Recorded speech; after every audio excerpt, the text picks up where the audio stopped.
जय हिंद साथियों। आज की यह इंग्लिश की क्लास है और इंग्लिश की क्लास में अपन ने पिछली जो वीडियो है उसमें बेसिक पढ़ा था वॉइस का बेसिक अपन ने पढ़ा था। और अगर किसी ने नवा वीडियो देखी होगी तो 80% नहीं तो कम से कम 70% जो सवाल हैं, यानी 10 में का 7 अगर आप तक कोई वॉइस दे दे, 10 वॉइस दे दे तो आप उसमें का 7 वॉइस जरूर ठीक करोगे। ठीक है, ये बाकी एडवांस लेवल की बात है, यानी भाई जो बालक CGL की तैयारी कर रहा है, CPO की तैयारी कर रहा है, CHSL की तैयारी कर रहा है, तो उसमें जो वॉइस आऊंगी वो थोड़ी ठीक लेवल की आऊंगी, बढ़िया लेवल की। तो उसके लिए मैं 3-4 वीडियो ये डालने लग रहा हूँ। ठीक है, जो केवल और केवल स्टेट एग्जामिनेशन की तैयारी करने लग रहा है, स्टेट एग्जाम्स की तैयारी कर रहा है, उसके लिए वो वीडियो पर्याप्त है। और चाहे तो वो ये वीडियो भी देख सका है। ये थोड़ी एडवांस लेवल की 3-4 या प्रैक्टिस कह लो इन। ठीक है, चलो शुरू करांगे। आज की वीडियो में वॉइस का आपा एक इंपॉर्टेंट कंसेप्ट क्लियर करना चाहेंगे। पिछली वीडियो में आपा ने समझा था कि दो प्रकार की वॉइस होती हैं, एक तो है एक्टिव वॉइस और दूसरी है आपकी पैसिव वॉइस। ठीक है, दो प्रकार की वॉइस हैं, एक एक्टिव वॉइस और दूसरी है पैसिव वॉइस। ठीक है, एक्टिव वॉइस जो है उसमें अरेंजमेंट के रहेगी। क्या अरेंजमेंट रहेगी? सबसे पहले सब्जेक्ट रहेगा उसके अंदर, उसके बाद वर्ब रहेगी। वर्ब की कोई सी भी फॉर्म हो सकती है, पहली दूसरी ING वटेवर, है ना। और उसके बाद रहता है ऑब्जेक्ट। ठीक है, ये तो है एक्टिव वॉइस, यानी सब्जेक्ट अगर पहले हो तो कौन सी वॉइस है? एक्टिव वॉइस है। और इसका अगर पैसिव वॉइस बनाना हो तो हमें क्या करना होता है? हम ऑब्जेक्ट को आगे ले आते हैं तो पैसिव वॉइस बन जाएगा, है ना जी। पैसिव वॉइस बनाने के लिए ऑब्जेक्ट को आगे ले आओ। किसको आगे ले आओ? ऑब्जेक्ट को। यानी अगर ऑब्जेक्ट को आगे ले आओगे तो सब्जेक्ट कहां जाएगा? सीधी सी बात है, जाहिर सी, सब्जेक्ट पीछे जाएगा लेकिन प्री पोजीशन के साथ, अकेला नहीं जाता, नहीं है, पीछे जाएगा तो क्या लग के? प्री पोजीशन लग के, तब ये एजेंट का काम करे। यानी जरूरी हो तो रख लो, ना जरूरी हो तो रहने दो। यानी इसके बिना अगर वाक्य का मीनिंग समझ में आने लग रहा है तो कोई दिक्कत नहीं, पढ़े रहने दो इसने, है कि नहीं। तो ऑब्जेक्ट हो गया। अब ये वर्ब जो है उसके साथ क्या खेला खेलना है?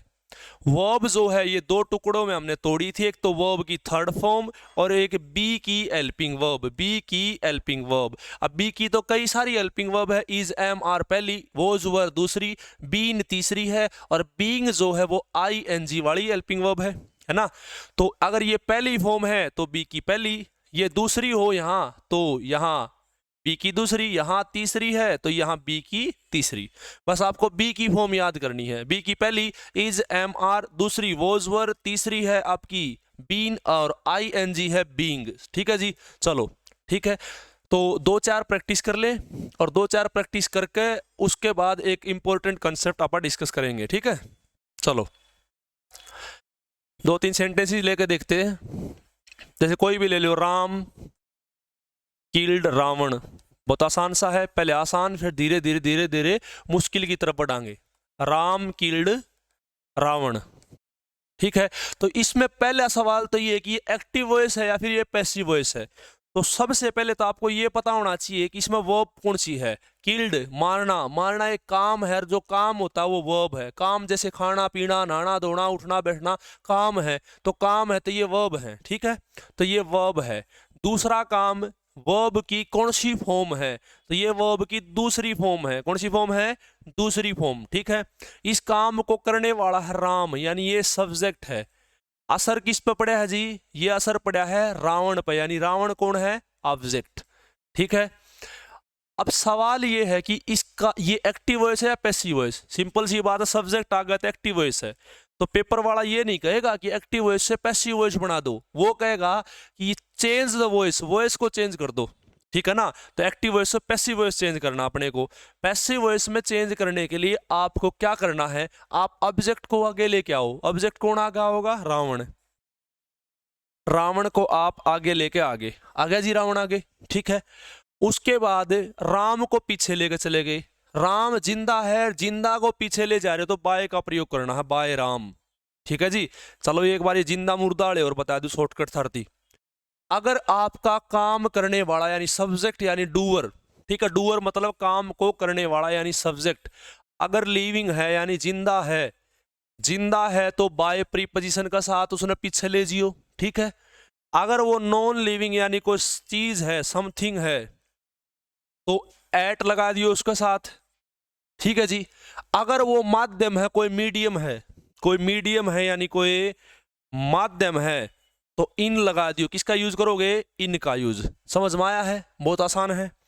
अगर वो कोई टूल है, टूल मतलब इंस्ट्रूमेंट है, समझो हो यंत्र है कोई, जैसे चाबी है, पाने हैं, समझो हो ये इंस्ट्रूमेंट हो है, यंत्र हो है, ये यंत्र अगर पाजे हाँ अपने, तो उसके साथ विद का प्रयोग करना। किसका प्रयोग करना है?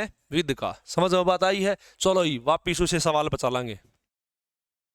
यो सवाल है आपका, रावण आगे लिया है, राम न जिंदा है तो बाय लगा कर पीछे ले गए, ठीक है।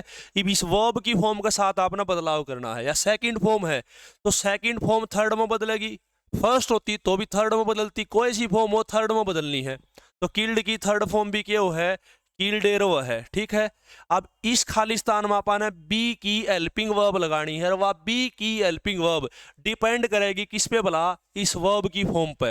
यह वर्ब की फॉर्म है सेकंड, तो बी की भी सेकंड, बी की सेकंड दो है, वोज और वर, वोज और वर। इन दोनों में कैसे छाटे? वोज सिंगुलर के लिए और वर प्लूरल के लिए।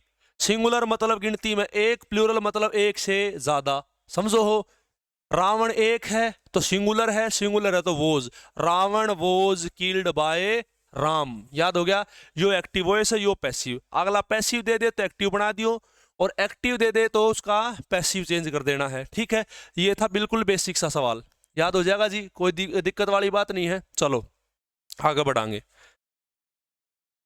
अब मान कर चलो, अब आप खुद बताओ, अगर आपको एक्टिव वॉइस से पैसिव वॉइस में चेंज करना है तो पैसिव वॉइस में आगे लेके आना होता है ऑब्जेक्ट, है कि नहीं है? सोच कर देखो, अगर किसी वाक्य में ऑब्जेक्ट है नहीं तो क्या ऑब्जेक्ट आगे लेकर आ सको हो? आप कहोगे जी कदे भी आगे नहीं आओगा, और ऑब्जेक्ट आगे नहीं आओगा तो उसका पैसिव वॉइस भी नहीं बनेगा, यानी ऑब्जेक्ट नहीं तो उसका पैसिव वॉइस भी नहीं। समझो हो? तो जिन वर्ब्स के पास ऑब्जेक्ट नहीं होता उनका पैसिव बनाना संभव नहीं है। समझो हो? और जिन वर्ब्स के पास ऑब्जेक्ट नहीं होता उन वर्ब्स को बोलते हैं इंट्रांजिटिव। क्या बोलेंगे? Intransitive verb. लेकिन कई बार बच्चे इस चीज में कंफ्यूज रहे हैं कि ट्रांजिटिव वर्ब कैसे पहचाने और इंट्रांजिटिव वर्ब कैसे पहचाने। समझ रहे हो? हमें लगता है कई बार कि ऑब्जेक्ट है, लेकिन वो ऑब्जेक्ट है नहीं। तो एक बार मैं आपकी ट्रांजिटिव वर्ब और इंट्रांजिटिव वर्ब समझा दूं, फिर अपने आप समझ में आ जाएगा कि ट्रांजिटिव वर्ब कौन सी, इंट्रांजिटिव वर्ब कौन सी। फिर आसान हो जाएगा किस्सा कि ट्रांजिटिव वर्ब के साथ हम कभी भी पैसिव वॉइस का यूज या बदलाव नहीं कर सकते हैं। चलो ठीक है, देखो तो इस वीडियो में मेनली हम लोगों को समझना है ट्रांजिटिव वर्ब और इंट्रांजिटिव वर्ब। ट्रांजिटिव वर्ब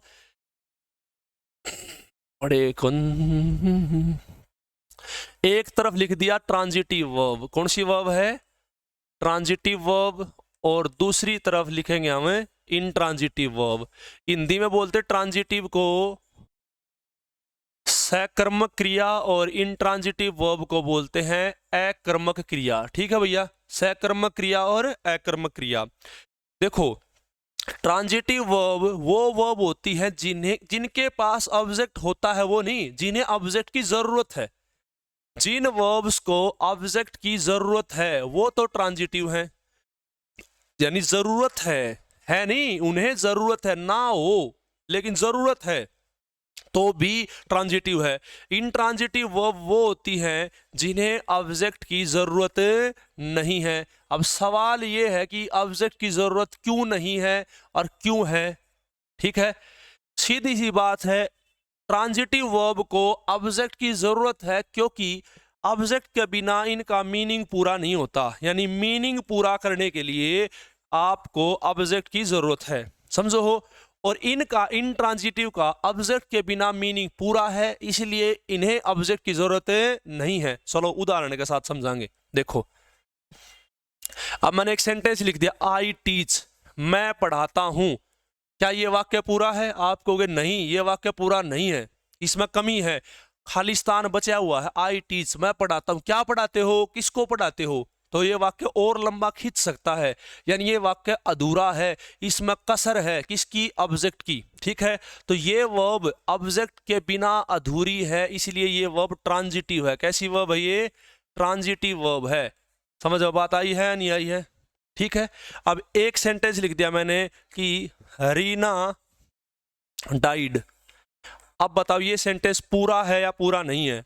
बिल्कुल पूरा है। क्या इसके बाद आप लंबा खींच सको इस सेंटेंस ने? पूछ सको हो राम, ये जो रीना है किसे मरगी, किसको मरगी, रीना क्या मरगी? नहीं पूछ सकते, क्योंकि ये वाक्य यहाँ फुल स्टॉप लग लिया, पूरा है।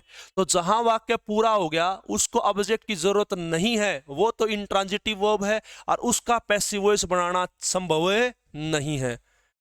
जहां वाक्य वर्ब के बाद पूरा नहीं हुआ उसे ऑब्जेक्ट की जरूरत है, तो वो वर्ब ट्रांजिटिव है, उसका पैसिव वॉइस बनाना संभव है, क्योंकि ऑब्जेक्ट के बिना पैसिव वॉइस बनेगा नहीं, और ऑब्जेक्ट है तो पैसिव वॉइस आसानी से बन जाएगा। याद हो गया है?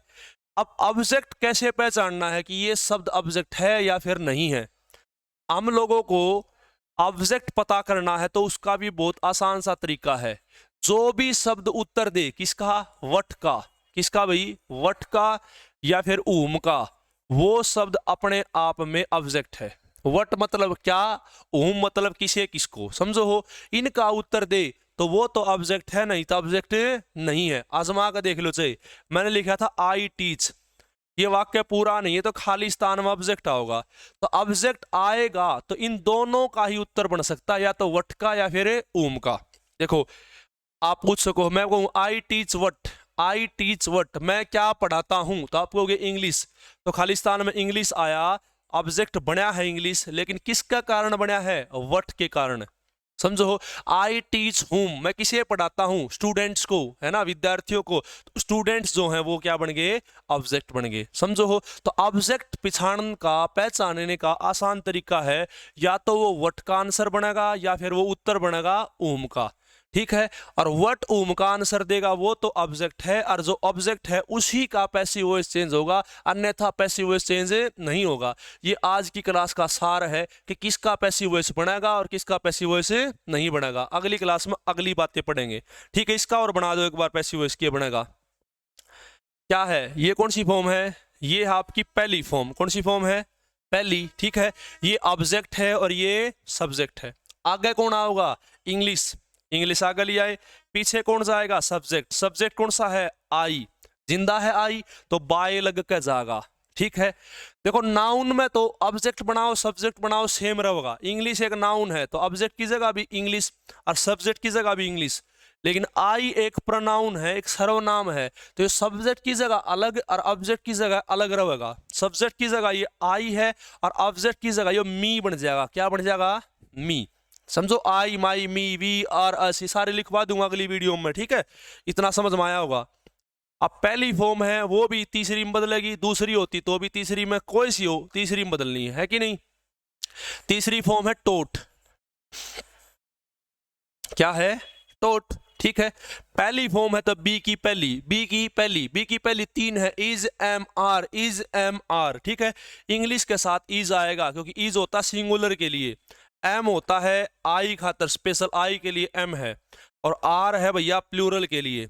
तो इज क्या है, सिंगुलर, सिंगुलर के लिए है। इंग्लिश सिंगुलर है, एक है, तो ये होगा English is taught by me, English is taught by me. यहां तक हो गया है। तो ये था आज का सबक। अगली वीडियो में थोड़ा और इसका एडवांस लेकर चलेंगे, तो 3-4 वीडियो में वॉइस जो है वो बिल्कुल एडवांस लेवल की हो जाएगी।